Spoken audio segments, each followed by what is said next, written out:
நெஞ்சோடு கலந்தவளே, என் உயிரோடு உறைந்தவளே, எனக்காக பிறந்தவளே, என் உயிரே.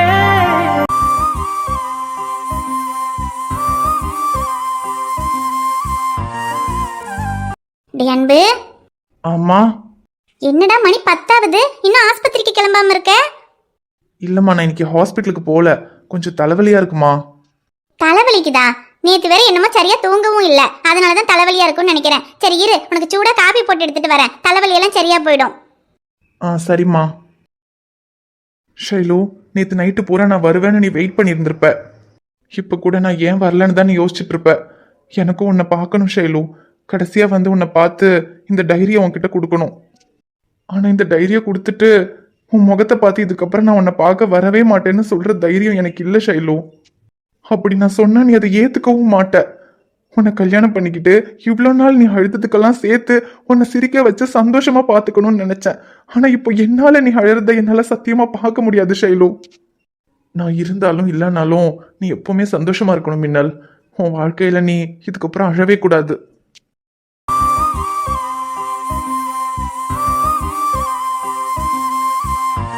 சைலுமா, நேத்து நைட்ல இருந்து அழுதுகிட்டு இருக்க. காலையில சாப்பிட சொன்னதுக்கும் கேட்கல, இப்படி உட்காந்து அழுதுட்டே இருக்க. இப்ப என்ன அன்பு நேத்து வரலன்னு தானே அழற? இன்னைக்கு பாரு அவன் வந்துருவான். எவ்வளோ ரேஷு, அப்படியே அவன் வரதா இருந்தா காலையில நம்ம காலேஜுக்கு வருமா அவன் கேட்டுக்கிட்ட நிப்பான்ல.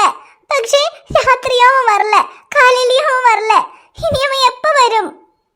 ஐயோ சைலுமா, அதுதான் எனக்கும் தெரியல. சரி விட, அவனுக்கு ஏதாவது முக்கியமான வேலை வந்திருக்கலாம், அதனால கூட அவன் வராம இருக்கலாம்.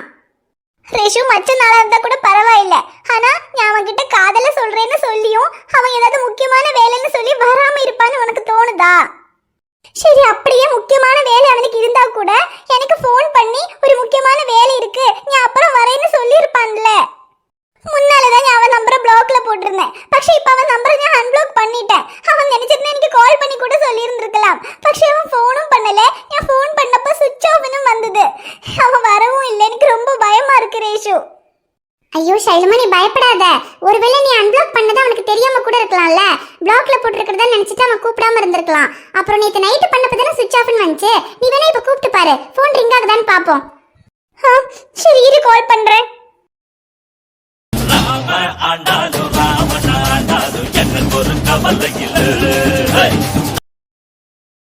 ஷைலு தான் கால் பண்றா. நேற்று நைட்டு நான் வரலன்னு ரொம்ப டென்ஷனா இருந்திருப்பா போல.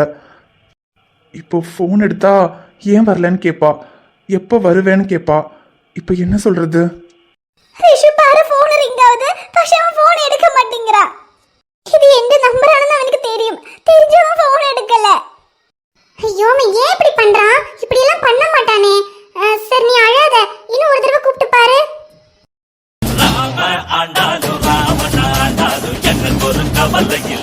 நான் வரலன்னு ஷைலு ரொம்ப பயந்துருப்பா, அதனாலதான் திரும்ப திரும்ப கூப்பிட்டுட்டே இருக்கா. அவகிட்ட பேசாம அவளை பார்க்காம எவ்வளவு நாளைக்கு இருக்க முடியும்? எப்படியா இருந்தாலும் இந்த டைரியை கொண்டு போய் அவகிட்ட கொடுக்கணும். ஆனா அதே சமயத்துல அன்புங்கிற ஒருத்தனை அவ மனசுல இருந்து தூக்கி எறிஞ்சு அவ சந்தோஷமா இருக்கணும். அதுக்கு ஒரே வழி, இவ்வளவு நாள் எப்படி அன்புவை ஃப்ராடுன்னு நினைச்சுக்கிட்டு இருந்தாலோ அந்த அன்பு உண்மையாவே ஃப்ராடுன்னு அவளை நம்ப வைக்கணும். அன்பு ஒரு ஃப்ராடுன்னு தெரிஞ்சா நிச்சயமா அவளுக்கு என் மேல இருக்கிற காதல் போயிடும். அதுக்கப்புறம் அவ என்ன மறந்துட்டு அவளோட லைஃபை பார்த்துட்டு அவ சந்தோஷமா இருப்பா. அன்பு ஒரு ஃப்ராடுன்னு அவளை நம்ப வைக்கிறேன். ஹலோ ஹலோ அன்பு. சொல்லு ஷைலு. ஏடா, நீ நேத்து நைட் எந்த வராதது? நான் ஃபோன் பண்ணப்ப ஃபோன் சுவிட்ச் ஆஃப்னு வந்தது. காலையில நீ வரல, அப்புறம் ஃபோன் பண்ணப்ப ஃபோன் எடுக்கல. எந்த பத்தி அது? ஷைலு, டென்ஷன் ஆகாத. எனக்கு ஒரு முக்கியமான வேலை வந்துருச்சு, அதனால தான் என்னால் வர முடியல. முக்கியமான வேலையோ? சரி, எனக்கு நீ இப்படியே காணணும். நீ இப்படியே என்ன காணாம வா. அது வந்து இன்னைக்கு எனக்கு ஒரு முக்கியமான வேலை இருக்கு. அப்புறம் உன் டைரி உன்கிட்ட கொடுக்குறேன்னு சொல்லியிருந்தேன்ல, என் ஃப்ரெண்டு செல்வா இருக்கான்ல, அவன்கிட்ட உன் டைரியை கொடுத்து அனுப்புறேன், வாங்கிக்கோ. நான் உன்னை இன்னொரு நாள் பார்க்க வரேன். நீ எந்த பறையன? நேத்துக்கு என் மனசுல உள்ளதை உன்கிட்ட சொல்லணும்னு எவ்வளவு ஆசையா காத்திருந்தேன் தெரியுமா?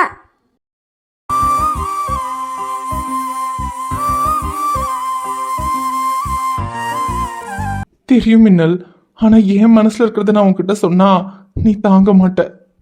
சரி பரவாயில்ல, உனக்கு என்ன விட முக்கியமான வேலை இருந்தா நீ அதை பாரு. പക്ഷേ எனக்கு உன்னை பார்க்கணும் அன்பு. நீ எப்ப வருவே சொல்லு. ப்ளீஸ் அழாத மின்னல்.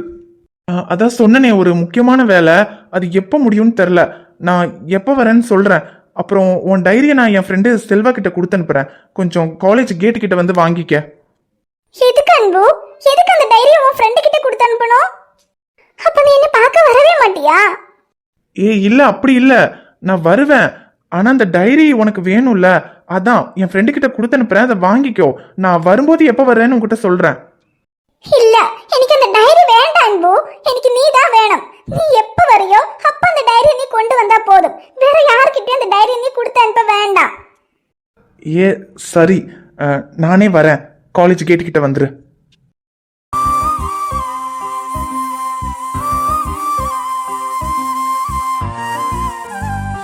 ஷைலுமா வந்தா வரேன்னு சொல்லிட்டான்ல, அப்புறம் எதுக்கு அழற? அவன் இப்ப வந்துருவான், நீ அழாத. வா போய் பாப்போம். ஹலோ, டே எங்கடா இருக்க? மச்சான் வீட்டில் தான்டா இருக்கேன். ஏன்டா? இல்லடா, எனக்கு உன் பைக்கு கொஞ்சம் தேவைப்படுது. உனக்கு வெளியே எங்கேயாவது போக வேண்டிய வேலை இருக்காடா? இல்லடா, நான் வெளியே எங்கேயும் போகல, வீட்டில் தான் இருக்கேன். அம்மா, உன் பைக் என்னாச்சு? அது சர்வீஸ் கொடுத்துருக்கேன்டா. ஓ அப்படியா? சரிடா, ஒன்றும் பிரச்சனை இல்லை. நீ வந்து என் வண்டியை எடுத்துகிட்டு போய்க்கோ. சரிடா, நான் வந்து எடுத்துக்கிறேன். டி அன்பு, தலைவலிக்குதுன்னு சொன்ன, இப்ப வேட்டி சட்டையெல்லாம் போட்டுட்டு எங்கடா கிளம்பிட்ட? அது என் ஃப்ரெண்டு ஒருத்தனுக்கு இன்னைக்கு கல்யாணம்மா, நான் மறந்தே போயிட்டேன். இப்போ என்னோட வேறொரு ஃப்ரெண்டு ஃபோன் பண்ணி கூப்பிட்டான், அப்பதான் ஞாபகம் வந்துச்சுமா. நான் போயிட்டு வந்துடுறேம்மா. ஃப்ரெண்டுக்கு கல்யாணமா? ஏண்டா, அது என்னடா உன் ஃப்ரெண்டுகளுக்கு மட்டும் வரிசையா கல்யாணம் ஆகிட்டே இருக்கு? அம்மா. சரி சரி, என்னமோ தலைவலிக்குதுன்னு சொன்னியே, இந்த காப்பியாவது குடிச்சிட்டு போ. சரிம்மா, அங்கே வைங்க, நான் குடிச்சுக்கிறேன். சரிடா, ஆறதுக்குள்ள குடி. அப்புறம் டி அன்பு, நீ செயினை தொலைச்சிட்டேன்னு நான் அப்பா கிட்ட சொல்லல. நீயும் அவர்கிட்ட இதை பத்தியெல்லாம் எதுவும் சொல்லிடாத. நான் ஒரு சீட்டு போட்டிருக்கேன், அது இன்னும் 2 வாரத்துல கிடைச்சிரும். அதுக்கப்புறமா அதே மாதிரி ஒரு செயினை வாங்கிக்கலாம். இல்லம்மா, பரவாயில்ல. இதுக்கப்புறம் எனக்கு செயின் எல்லாம் எதுவும் வேண்டாம்மா. டேய், ஏன் வேணாங்கற? அந்த செயின் எவ்வளவு ஆசையா ஏஎஸ் இன்ஷியல் போட்டு வாங்கினேன். நேத்து கூட அந்த செயின் தொலைஞ்சு போச்சுன்னு தானே அவ்வளவு வருத்தப்பட்ட. இல்லம்மா, அந்த செயின் தொலையல. அது யார்கிட்ட இருக்கணுமோ அவகிட்ட பத்திரமா இருக்கு. நேத்து நீ வருத்தப்படும் போது எனக்கே கஷ்டமா இருந்துச்சுடா. அதே மாதிரி உனக்கு ஏஎஸ் இன்சில் போட்ட ஒரு செயினை வாங்கி கொடுக்கணும்னு தோணுச்சு. அதான் சீட்டு பணம் வந்துரும்டா. அதுக்கப்புறம் அதே மாதிரி ஒரு செயினை வாங்கிக்கலாம். ஏன்னா நீ ரொம்ப ஆசைப்பட்டு வாங்கினது இல்ல, அது தொலைச்சிட்டேன்னு போது உனக்கே கஷ்டமா இருக்கும்லடா, அதான். நேத்து நான் ஆசைப்பட்டு செயினை தொலைச்சிட்டேன்னு அழுதேன்னு நீங்க நினைச்சிட்டு இருக்கீங்க. ஆனா நான் ரொம்ப ஆசைப்பட்டவளை தொலைக்க போறேன்னு நினைச்சுதாம்மா அழுதுகிட்டு இருந்தேன். சரிடா அன்பு, நீ கல்யாணத்துக்கு ரெடி ஆயிட்டு இருக்க. நீ ரெடியாகி சீக்கிரமா போயிட்டு வா. மறக்காம இந்த காப்பியை குடிச்சிட்டு போடா. சரிம்மா. மின்னல், அன்புவா வந்து உன்னை பார்த்து இந்த விஷயத்த சொல்ற தைரியம் எனக்கு இல்ல. இப்ப நான் செல்வாவா வர்றது கூட அன்பு கெட்டவன்னு உன்னை நம்ப வைக்கிறதுக்காக தான். நான் என்னதான் அன்பு ஃப்ராடுன்னு சொன்னாலும் நீ அதை நம்ப மாட்ட. ஆனா எனக்கு வேற வழி தெரியல மின்னல். நான் உன்னை அன்பு ஃப்ராடுன்னு நம்ப வச்சுதான் ஆகணும். அப்பதான் நீ என்னை மறந்துட்டு சந்தோஷமா இருப்ப.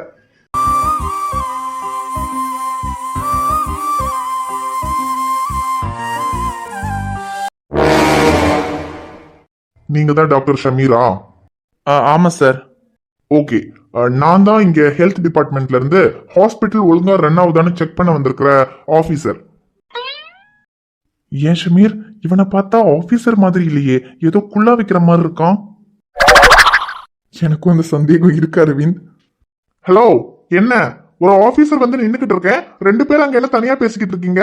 எனக்கு இதெல்லாம் சுத்தமா பிடிக்காது. பாக்குறதுக்கு குள்ளா வைக்கிற மாதிரி இருக்கேன்றதுக்காக என்ன சாதாரணமா இட போட்டுறாதீங்க. நான் ரொம்ப strict officer. See, this is my ID card. இங்க ஹாஸ்பிட்டல் ப்ராப்பரா தான் நடக்குதா என்னன்னு 1 வாரம் இங்க இருந்து செக் பண்ணி நான் ரிப்போர்ட் கொடுத்தா மட்டும்தான் உங்களுக்கெல்லாம் மாசம் கவர்மெண்ட்ல இருந்து மெடிசன்ஸ் ப்ரொவைட் பண்ணுவாங்க. சோ பார்த்து கவனமா நடந்துக்கங்க. நான் ஏதாவது செக் பண்ணி இங்க ஏதாவது தில்லுமுள்ளு வேலை நடக்குதுன்னு நான் ரிப்போர்ட் கொடுத்தேன்னா அப்புறம் இங்க உங்களுக்கு வேலையே இருக்காது. உங்களை வேலையை விட்டு தூக்கிடுவாங்க, பாத்துக்கோங்க. சார், அப்படியெல்லாம் எதுவும் இல்லை. ஹாஸ்பிட்டல் எல்லாம் ப்ராப்பராக தான் நடக்குது. பேஷண்ட்ஸ் எல்லாம் வராங்க. கொடுக்குற மெடிசன்ஸ் எல்லாம் பேஷண்ட்ஸ்க்கு தான் கொடுக்குறோம். நீங்க வேணும்னா எவ்வளவு நாள் வேணா இருந்து செக் பண்ணிக்கோங்க. செக் பண்ண தானே வந்திருக்கேன். சரி, ஓகே. ஹாஸ்பிட்டல்ல ஒரு டாக்டர் ஒரு லேடி நர்ஸ் இருக்கிறதா சொன்னாங்க. டாக்டர் இங்க இருக்காங்க, லேடி நர்ஸ் எங்க? என்ன ஷமீர், நர்ஸா நடிக்கிறதுக்கு சோனான் யாரோ வருவாங்கன்னு சொன்னீங்க. ஆனா இன்னும் காணுமே. வருவாங்களா மாட்டாங்களா? வந்துருவாங்க Aravind. Sona on the way. Miss Beauty இவத்தில் அல்லங்குடி பாட்டி நாட்டி லூட்டி இவ அல்வா கிண்டுற ஃபேக்டரி லேட்ட மாத்தி கிளாமர் ஏத்தி இவ மிஸ் வேர்ல்டுக்கே போட்டி மாசு காட்டி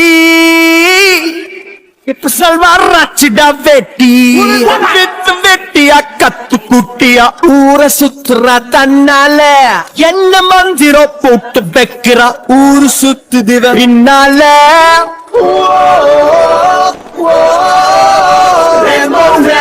ஷமீர், நீங்க சோனா சோனான்னு சொல்லும்போது கூட நான் இந்த அளவுக்கு எக்ஸ்பெக்ட் பண்ணல. ஆனா உண்மையாவே சோனா சூப்பரா இருக்காங்க ஷமீர். இந்த சோனா கிட்ட இந்த தொப்பி மண்டையும் கண்டிப்பா விழுந்துருவான், கன்ஃபார்ம். அதானே அரவிந்த் நமக்கு வேணும். ஆமா ஷமீர், சோனாவை பார்த்தா ஒரு வாரம் எல்லாம் தேவைப்படாது, 2 நாள்ல இந்த தொப்பி மண்டியனை கவுத்துருவான்னு நினைக்கிறேன். கண்டிப்பா ரிப்போர்ட் நல்லபடியா கொடுத்துருவான், நம்ம பிளான் சக்சஸ் ஆயிடும். ஆனா ஷமீர், நீங்களும் சக்தியும் சேர்ந்துக்கிட்டு சோனான்னு உங்களுக்கு இப்படி ஒரு ஃப்ரெண்ட் இருக்கிறது என்கிட்ட சொல்லவே இல்லை பாருங்க. ஏன் அரவிந்த், சோனாவை உங்களுக்கு அவ்வளவு பிடிச்சிருச்சா? ஐயோ ஷமீர், நீங்க வேற, பிடிக்கிறதுக்கெல்லாம் இல்ல. ஆனா என்ன, சோனா பாக்குறதுக்கு அப்படியே கொஞ்சம் சக்தி மாதிரியே இருக்காங்க. மாதிரி எல்லாம் இல்ல அரவிந்த், சக்தியே தான். என்ன ஷமீர் சொல்றீங்க? ஆமா அரவிந்த், சோனா வேற யாரும் இல்ல, நம்ம சக்தி தான் சோனா மாதிரி லேடி கெட்டப் போட்டிருக்கான். அட பாவிங்களா, என்னடா இதெல்லாம்? நானே ஒரு நிமிஷம் நம்பிட்டேனேடா. சாரி அரவிந்த், ஒரு தடவை ஐஷு பிரச்சனையில ராகேஷை ஏமாத்துறதுக்காக நான் ஒரு பிளான் போட்டிருக்கேன்னு உங்ககிட்ட சொன்ன ஞாபகம் இருக்கா? அப்போ போட்டதுதான் இந்த சோனா கெட்டப். அதை வச்சுதான் அந்த ராகேஷை கவுக்கலான்னு பிளான் பண்ணோம். ஆனா அது சொதப்பிடுச்சு. ஆனா இப்போ இந்த தொப்பி மட்டியனை கவுக்கிறதுக்கு திரும்ப சோனா கெட்டப் யூஸ் ஆயிருக்கு. அட பாவி, சக்தியை நான் கூட என்னமோ நினைச்சேன். ஆனா சக்தி உண்மையாவே வேற லெவல் ஷமீர். கெட்டப்புக்கே இப்படி சொன்னா எப்படி அரவிந்த்? இப்ப பர்ஃபார்மன்ஸை மட்டும் பாருங்க. குட் மார்னிங் சார், பஸ்ஸை மிஸ் பண்ணிட்டேன், அதனால கொஞ்சம் லேட் ஆகி போச்சு, சாரி சார். பரவாயில்ல பரவாயில்ல சார். லேடி நர்ஸ் எங்கன்னு கேட்டீங்கல்ல, இவங்க தான் இந்த ஹாஸ்பிட்டலோட நர்ஸ். ஓ, நீங்க தான் நர்ஸா? ஆமா சார். நர்ஸான்னு என்னத்துக்கு பர்ஷ மாதிரி வாய் திறக்கிறீங்கோ? என்ன பார்த்தா நர்ஸ் மாதிரி தெரியலையா? இல்ல இல்ல, உங்களை பார்த்தா நர்ஸ் மாதிரி தான் தெரியுது. உங்க பேர் என்ன சொன்னீங்க? ஐயோ தொப்பி சார், நான் இன்னும் என் பேரு சொல்லவே இல்லையே. ஆமல்ல, சொல்லுங்க உங்க பேர் என்ன? அது வந்து தொப்பி சார், என்னோட பேரு Sona, Sona sister. Sona, nice name. Thank you தொப்பி சார். அப்புறம் என் பேரு தொப்பி சார் இல்ல, என் பேரு ஜாக்சன், மைக்கேல் ஜாக்சன். மைக்கேல் ஜாக்சனா? ஆனா நீங்க என்ன சுருக்கி ஜாக்சன்னே கூப்பிடலாம். எதுக்கு சார்? நான் அதிகம் சுருக்கி ஜாக்கின்னு கூப்பிடலாமா? நீங்க எப்படி வேணாலும் கூப்பிடலாம். Okay Jackie sir. அப்புறம் நீங்க தான் இங்க ஹாஸ்பிட்டல்ல செக் பண்ண வந்திருக்கிற ஆபீசர்னு சொன்னாங்க, நல்லா செக் பண்ணுவீங்களா? ரொம்ப நல்லா செக் பண்ணுவேன். என்னோட செக்கிங் எல்லாம் பார்க்க தானே போறீங்க, இப்பத்துல இருந்தே செக்கிங் ஆரம்பிச்சிடலாமா? நாங்க ஆல்ரெடி ஆரம்பிச்சிட்டோம் ஜோக்கி சார். ஷமீர், நீங்க சொன்ன மாதிரி பர்ஃபார்மன்ஸ் வேற லெவல்ல இருக்கே. உண்மையாவே சோனான ஒரு நர்ஸ் வந்திருந்தா கூட இந்த அளவுக்கு பர்ஃபார்ம் பண்ணிருப்பாங்களான்னு தெரியல. அரவிந்த், இது வெறும் ட்ரெய்லர் தான். இனி ஒரு வாரத்துக்கு சக்தியோட பர்ஃபார்மன்ஸை மட்டும் பாருங்க. ஐயோ, இதுக்காகவே நான் ஸ்டேஷனுக்கு போகாம இங்க வந்து உட்காரணும் போலயே. டாக்டர், உள்ள ஹாஸ்பிட்டல்ல ரூம்ஸ் எல்லாம் எப்படி கிளீனா வச்சிருக்கீங்களா, என்ன ஏதுன்னு எல்லாமே நான் செக் பண்ண வேண்டியிருக்கு. அதுக்கு நான் உள்ள போறேன். இந்த சோனா சிஸ்டர் என் கூட அனுப்பி வைங்க, நான் எல்லா டீட்டெயில்ஸ் எல்லாம் கேட்டுக்கிறேன். சோனா சிஸ்டர், அங்க உள்ள ரூமுக்கு வாங்க. டேய், இவன் என்னடா வந்தது ரூமுக்கு வாங்கன்னு கூப்பிடுறான்? அட அவன் கிடக்குறான், விடு சோனா டார்லிங். ஆனா நர்ஸு கிட்டப்ல வேற லெவல்ல இருக்குடா சக்தி. யோ, என்னையா அது, செம்மையா இருக்கையா? டே சக்தி, திரும்பவும் உன்னை சோனா கெட்டப்ல பார்க்கும்போது பழைய கேர்ள் ஃப்ரெண்ட பார்த்த மாதிரி ரொம்ப சந்தோஷமா இருக்குடா சக்தி. யோ, உண்மையாவே சோனா சூப்பர்யா. ஆனா சோனா தான் சக்தின்னு தெரிஞ்சதும் என் மனசே உடஞ்சு போச்சியா. மனசு உடஞ்சு போச்சா? யோ, உன் வாயை உடைச்சிருவான் பாத்துக்க. டேய், என்னடா மாறி மாறி கலாச்சிட்டு இருக்கீங்களா? நானே கடுப்புல இருக்கேன். 2 பேரும் இதுக்கு மேல ஏதாவது பேசுனீங்க, கெட்டப்ப கழிச்சிட்டு போயிட்டே இருப்பேன். டே சக்தி, டென்ஷன் ஆகாதடா. டேய், இங்க பாருங்க, 2 பேர்கிட்டயும் நான் ஒரு விஷயத்த சொல்லிக்கிறேன். உங்களுக்காக தான் இந்த கெட்டப்ப போட்டிருக்கேன். அந்த தொப்பை மண்டைய கிட்ட இருந்து என்னை காப்பாற்ற வேண்டியது உங்க பொறுப்புடா. அதெல்லாம் நாங்க பாத்துக்கிறோம் சோனா சிஸ்டர். டேய், நீ ஒன்னும் பார்க்க வேண்டாம், உன் பார்வையே சரியில்லை. யோ, செம்மையா பண்றியா? எப்படியா உன்னால மட்டும் முடியுது? ஏன் பொறாமையா இருக்கா? நீ வேணா சோனா கிட்ட போடுறியா? எப்படி பண்றதுன்னு நான் வேணா சொல்லித்தரேன். டி சக்தி, சோனா கெட்டப் ஒன்ன தவிர வேற யாருக்குமே சூட் ஆகாதுடா. இப்படி சொல்லி சொல்லியே நல்லா ஏமாத்து. இங்க பாருடா, நீ சொன்னியங்கிறதுக்காக தான் திரும்பவும் இந்த கெட்டப்ப போட்டிருக்கேன். ஒரே வாரம், அதுக்கு மேல அவன் கரெக்ட் ஆனாலும் சரி ஆகலனாலும் சரி, ஒரு வாரத்துக்கு அப்புறம் இந்த கெட்டப்ப நான் சத்தியமா போட மாட்டேன் சொல்லிட்டேன். டி சக்தி, இந்த கெட்டப்புக்கு ஒரு வாரம்லாம் தேவைப்படாதுடா. எனக்கு தெரிஞ்ச ஒரு 2 நாளோ 3 நாளோ அவன் கவுந்துருவான் பாத்துக்க. இப்படியே சொல்லி சொல்லி என்ன கவுத்துரு நீ. சோனா சிஸ்டர், அதோ வந்துட்டேன் ஜோக்கி சார். டேய், இப்பவே இவன் இவ்வளவு டார்ச்சர் பண்றானே, இன்னும் ஒரு வாரத்துக்கு எப்படிடா சமாளிக்க போறேன்? அதெல்லாம் ஒன்றும் நீ கவலைப்படாதடா சக்தி, அதான் நாங்க இருக்கோம்ல, நாங்க பாத்துக்கிறோம். என்ன பாத்துக்குவீங்க? அந்த தொப்பி மண்டை கிட்ட நான் மாட்டி சாவறதியா? டேய், நீங்க அந்த தொப்பி மண்டைய கிட்ட மாட்டி விட்டா கூட பரவாயில்லடா. ஆனா ஒண்ணு கெஞ்சி கேட்டுக்கிறேன்டா, நான் தான் சோனா கிட்ட போட்டிருக்கேன்ற விஷயத்த வேற யார்கிட்டயுமே சொல்லிடாதீங்கடா, முக்கியமா கயல் கிட்ட. சேச்சே, சொல்லவே மாட்டோம் சக்தி. என்ன கோரஸா சொல்றானுங்க, இவனுங்களை நம்பலாமா? ஹாய் ஃப்ரெண்ட்ஸ், எல்லாரும் எப்படி இருக்கீங்க? நிச்சயமா நலமா இருப்பீங்கன்னு நம்புறோம். இந்த வீடியோ உங்களுக்கு பிடிச்சிருந்தா மறக்காம வீடியோவுக்கு ஒரு லைக் போடுங்க. வீடியோ பத்தின கருத்தை மறக்காம கமெண்ட்ல சொல்லுங்க. வீடியோவை உங்க ஃப்ரெண்ட்ஸுக்கும் ஃபேமிலிக்கும் ஷேர் பண்ணுங்க. சேனலை சப்ஸ்கிரைப் பண்ணாம பார்த்துட்டு இருந்தீங்கன்னா சப்ஸ்கிரைப் பண்ணிட்டு பாருங்க. பாப்பா, உங்களை பார்க்க நாளைக்கு வரேன்.